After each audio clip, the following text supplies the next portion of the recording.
তো হ্যালো বন্ধুরা, আশা করি আপনারা সবাই ভালো আছেন আর আমিও খুব ভালো আছি। আজকে চলে এসেছি একটি ভূতের গল্প নিয়ে। কালাপাহাড় গ্রামে অন্ধকার নামলেই মানুষ দালানের দিকে তাকাতেই ভয় পেত। দূর থেকে দেখা যেত ভাঙা জানালার ফাঁক দিয়ে লাল আলো জ্বলছে, যেন ভিতরে কেউ প্রদীপ জ্বালিয়ে বসে আছে। অথচ বহু বছর ধরে ওখানে কেউ বাস করেনি। গ্রামের বয়স্করা বলতো রাত 12টার পর ওখান থেকে মেয়ের কান্নার আওয়াজ ভেসে আসে। কখনো আবার শোনা যায় শিকল টানা শব্দ। কেউ বলতো জমিদারের আত্মা এখনো বেঁচে আছে মানুষের আত্মা কেড়ে নেওয়ার জন্য। চার বন্ধু দাঁড়িয়ে গেটের সামনে, চারিদিকে হাওয়ার ঝড় বয়ে যাচ্ছে, তাল গাছের ডাল কেঁপে উঠছে। সায়নী একটু ভয় পেয়ে বলল, আমরা কি সত্যি ভেতরে যাব? আমি খারাপ কিছু অনুভব করছি। রাহুল জোরে হেসে বলল, আরে ভয় পাস না, ভূত বলে কিছুই নেই, সবই কুসংস্কার। অনেক চোখ সোজা গেটের দিকে। আমি জানি ভয়ঙ্কর কিছু আছে, কিন্তু না ঢুকলে জানবো কিভাবে? মধুমিতা গম্ভীরভাবে বললেন, সবাই সাবধানে থাকুন, যদি কিছু অস্বাভাবিক লাগে সঙ্গে সঙ্গে বেরিয়ে আসবে। অনেক মরচে ধরা গেট ঠেলে ঢুকল।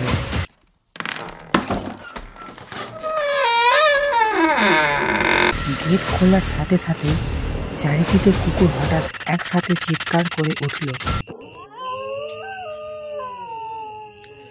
তার দালানের ভিতরে ঢুকতেই বাতাস যেন হঠাৎ ভারী হয়ে গেল। বাতাসে পচা গন্ধ, টর্চের আলোতে দেখা গেল মাকড়সার জাল, দেওয়ালে কালো ছাপ। সায়নীর নাকে রুমাল দিয়ে বলল, উফ, এ কোন গন্ধ? মনে হচ্ছে কিছু পচে গেছে। অনেক দেওয়াল ছুঁয়ে বলল, এই আর্দ্রতা আর গন্ধ, এখানে বহু বছর আলো আসেনি। রাহুল মজা করে বলল, ভূতের রান্নাঘর মনে হচ্ছে। হঠাৎ ওপরতলা থেকে ভারী কিছু পড়ে যাওয়ার শব্দ এলো। সবাই চমকে উঠল। মধুমিতা ভয়ে কাঁপা গলায় বলল, কেউ যেন ওপরেই আছে। ওরা এগিয়ে গেল হল ঘরে। দেওয়ালে জমিদারের প্রতিকৃতি ঝুলছে।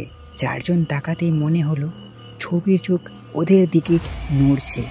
সায়নী আতঙ্কে বলল, না না, ছবির চোখ তো নড়ল। রাহুল হাসতে চাইল, কিন্তু কণ্ঠ কাঁপছে। আলো আঁধারে খেলা মাত্র তখনই প্রতিকৃতি নিচে পড়ে ভেঙে গেল। কাঁচের টুকরো ছড়িয়ে রক্তের মতো লাল তরল বেরিয়ে এলো।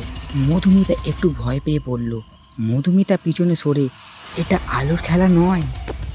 অনেক চোখ বড় করে বলল, মনে হচ্ছে আমাদের ভয় দেখানোর জন্য এখানে কেউ আছে। তারা সিঁড়ি দিয়ে উপরে উঠতে লাগলো। প্রতিটি ধাপ চড়ার সাথে সাথে মনে হচ্ছে মেঝে কেঁপে উঠছে। ওপরে উঠতেই হঠাৎ সব জানালা নিজে থেকেই বন্ধ হয়ে গেল। ঘরে ঘন অন্ধকার। সায়নী কেঁদে ফেলল, কেউ আমাদের বন্দি করে দিল।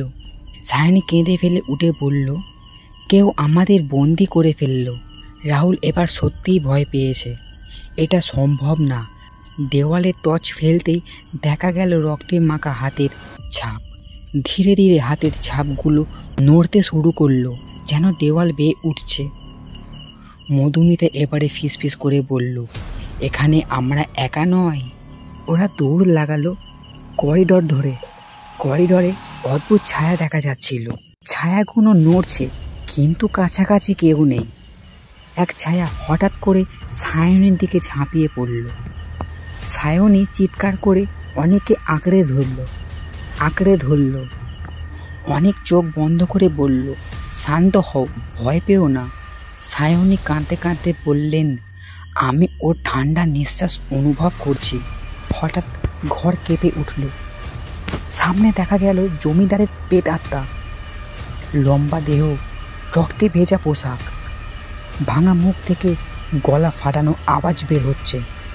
গম্ভীর কণ্ঠে বলল, আমার অভিশপ্ত কেউ ভাঙতে পারবে না। রক্ত চাই, আত্মা চাই।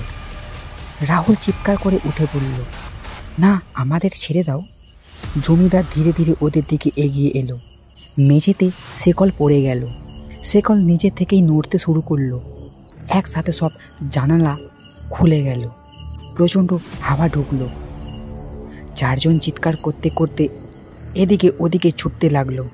মধ্যরাত পেরোতেই বাতাস থেমে গেল, চারিদিকে ঘন কুয়াশা। টর্চ নিভে গেল। ভয়ঙ্কর আট্ট হাসি।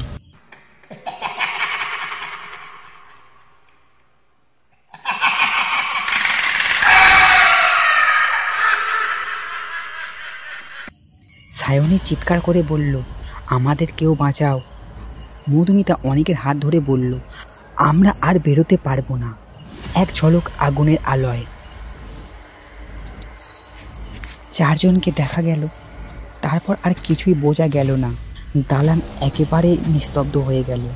পরের ভোরে গ্রামবাসীরা দালানের বাইরে ছুটে গেল। গেট খোলা।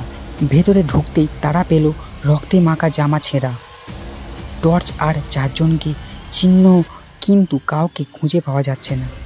গ্রামের লোকেরা বলল, ওদের আত্মা এখনও সেই দালানের ভেতরে বন্দী। রাতে গেলে শোনা যায় ওদের চিৎকার, কান্না আর করুণা আর্তনাদ। গল্পটি ভালো লাগলে প্লিজ চ্যানেলটিকে সাবস্ক্রাইব করে যাবেন।